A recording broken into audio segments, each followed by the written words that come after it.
Hi friends, welcome back to our channel படித்ததில் பிடித்தது. இன்றைக்கி நம்ம சேனலில் பார்க்க போகிற வீடியோ எதை பற்றின்னு பார்த்தீங்க அப்படின்னா, ப்ரெக்னென்சி ட்ரை பண்ணிகிட்ருக்கிறவங்களுக்கு நம்ம சேனலில் இது வரைக்கும் நிறைய வீடியோஸ், நிறைய டயட் டிப்ஸ், நிறைய ஃபர்டிலிட்டி டிப்ஸ், ட்ரிக்ஸ் எல்லாமே நம்ம சொல்லி கொடுத்துருக்கோம். அதை பார்த்து பலனடைஞ்சவங்க இது வரைக்கும் கிட்டத்தட்ட 200க்கும் மேற்பட்டவங்க நேச்சுரலாக கன்சீவ் ஆகியிருப்பாங்க. பட் நம்ம என்ன தான் ஒரு பக்கம் டயட் டிப்ஸ், நம்மளோட ஃபர்டிலிட்டி டிப்ஸ்னு நிறைய போட்டாலும் நம்ம இடையில பார்த்திங்க அப்படின்னா குழந்தை பாக்கியத்துக்குன்னே ஸ்பெஷலாக இருக்கக்கூடிய சில விரதங்கள் பற்றியும் நம்ம போடுவதுண்டு. எதனால் அப்படின்னு பார்த்திங்க அப்படின்னா, நம்ம என்ன தான் முயற்சி பண்ணாலும் நமக்கு கடவுளோட அந்த அனுகிரகமும் அதே சமயத்தில் அதன் மூலமாக நமக்கு ஒரு சயின்டிஃபிக் பேக்ரவுண்டில் கிடைக்கக்கூடிய நன்மைகளும் கிடைக்கும்போது ரொம்ப சீக்கிரமாகவே அந்த பலன் நமக்கு கிடச்சிரும். அப்படிங்கிறதுனால தான் நம்ம இந்த மாதிரி வீடியோஸ் போடுறதுண்டு. அந்த வகையில் இன்றைக்கி நம்ம பார்க்க போகிறதும் பார்த்திங்க அப்படின்னா, இந்த பிப்ரவரி மாதத்திற்கான வளர்பிறை சஷ்டி விரதத்தை பற்றி தான் இன்றைக்கி நான் இந்த வீடியோவில் உங்கள்கிட்ட ஷேர் பண்ணிக்க போகிறேன். இந்த சஷ்டி விரதம் அப்படிங்கிறது நான் முன்னாடியே சொன்ன மாதிரி வெறும் கடவுள் நம்பிக்கை நிறைந்த ஒரு விரதம் மட்டும் இல்லாமல் இதோட சயின்ஸ் என்ன அப்படின்னு பார்த்திங்கன்னா, அந்த ஃபாஸ்டிங் நம்ம மந்த்லி ஒன்ஸ் இந்த மாதிரி வளர்பிறை சஷ்டி விரதம் இருக்கும்போது நம்ம சரியான முறையில் ஃபாஸ்டிங் இருந்தோம் அப்படின்னா நிச்சயமாக நமக்கு பார்த்திங்க அப்படின்னா அதுவே ஒரு ப்ளஸ் பாயிண்ட்டாக அமைஞ்சு நமக்கு குழந்தை பாக்கியம் கிடைக்கிறதுக்கு நிறைய சான்சஸ் இருக்குது. ஏன்னா இதன் மூலமாக நம்ம பாடி ரொம்ப டீடாக்ஸ் ஆகுது. நம்மளுக்கு எக்ஸ்ட்ராவாக இருக்கிற ஃபேட் ஸ்டோரேஜ் எல்லாமே எனர்ஜியாக நமக்கு கன்வெர்ட் ஆகுது. ஸோ இதனால நம்மளோட பாடி மெட்டபாலிசம் நல்லா இன்க்ரீஸ் ஆகுது. ஸோ இந்த மாதிரி விஷயங்கள் எல்லாமே இருக்குது. ஸோ அதனால தான் நம்ம இதை வெறும் தெய்வ நம்பிக்கைன்னு இல்லாமல் இதன் மூலமாக இருக்கக்கூடிய பலனையும் அனுபவிக்கிறதுக்காக இந்த விரதத்தை இருங்க அப்படின்னு சொல்லிட்டு நம்ம வீடியோ போடுறோம். ஒவ்வொரு மாதமுமே இந்த சஷ்டி விரதத்தை பற்றி நம்ம வீடியோ போடுவோம். அது என்றைக்கு வருது, எப்போ வருது அப்படின்னு. ஏன் வளர்பிறை சஷ்டி விரதம் அப்படின்னு பார்த்தீங்க அப்படின்னா, எந்த ஒரு விஷயத்தையுமே நான் ஒரு விஷயம் செய்கிறோம் அப்படின்னா அது நல்லபடியாக வளர்ந்துக்கிட்டே போகணும் அப்படிங்கிறது ஒரு ஐதீகம். அந்த வகையில் நம்ம வளர்பிறை சஷ்டி விரதம் குழந்தை பாக்கியத்துக்காக இருந்தோம் அப்படின்னா ரொம்ப ரொம்ப சிறப்பு. அப்படிங்கிறதுனால தான் குழந்தை பாக்கியத்துக்கு ரொம்ப ஸ்பெஷலான ஒரு விரதம், மிக கடுமையான விரதம், அதே சமயத்தில் எல்லோருக்குமே பலன் தரக்கூடிய ஒரு விரதம்னா அது சஷ்டி விரதம் தாங்க. அந்த முருகன் அருளால் குழந்தை பாக்கியம் அடைஞ்சவங்க ஒருத்தர் இல்லை, 2 பேர் இல்லை, எவ்வளவோ பேர் இருக்காங்க. ஸோ அப்படி இருக்கும்போது இந்த மாதத்திற்கான பிப்ரவரி மாதத்திற்கான வளர்பிறை சஷ்டி விரதம் என்றைக்கு நீங்கள் இருக்கணும் அப்படின்னு பார்த்தீங்க அப்படின்னா, வர்ற ஞாயிற்றுக்கிழமை பிப்ரவரி 22ஆம் தேதி அந்த விரதத்தை நீங்கள் இருக்கலாம். திரும்பவும் சொல்கிறேன், வர ஞாயிற்றுக்கிழமை பிப்ரவரி 22ஆம் தேதி சஷ்டி திதி வருது. அன்னைக்கு நீங்கள் விரதம் இருக்கலாம்.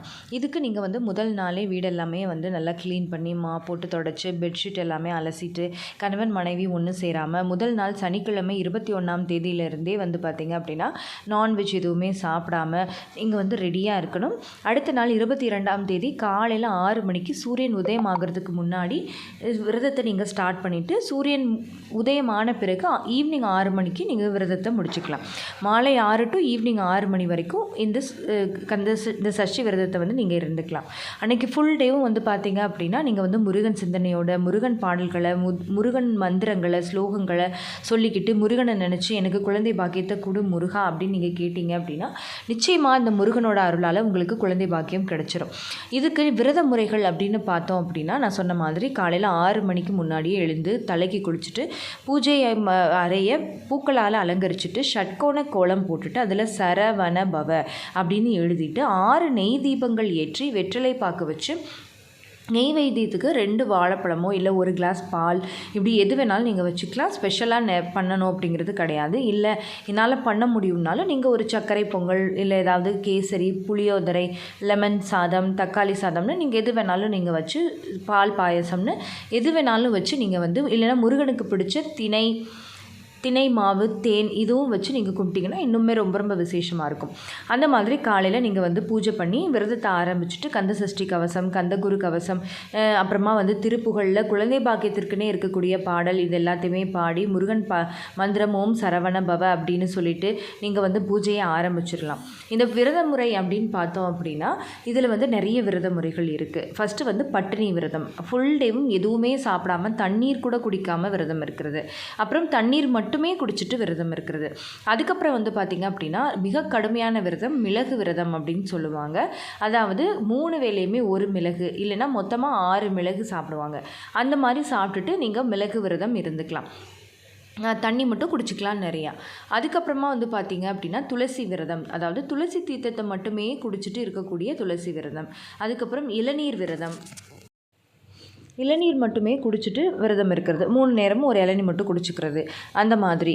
அதுக்கப்புறமா வந்து பார்த்திங்க அப்படின்னா பால் விரதம், 3 வேளையுமே ஒரு கிளாஸ் பால் மட்டும். பழ விரதம், 3 வேளையும் ஏதாவது ஒரு பழம் மட்டும். பசிக்கு சாப்பிட்றதில்ல, 3 வேளையுமே வந்து ஒன்றா மட்டும்தான் சாப்பிடணும் அந்த மாதிரி.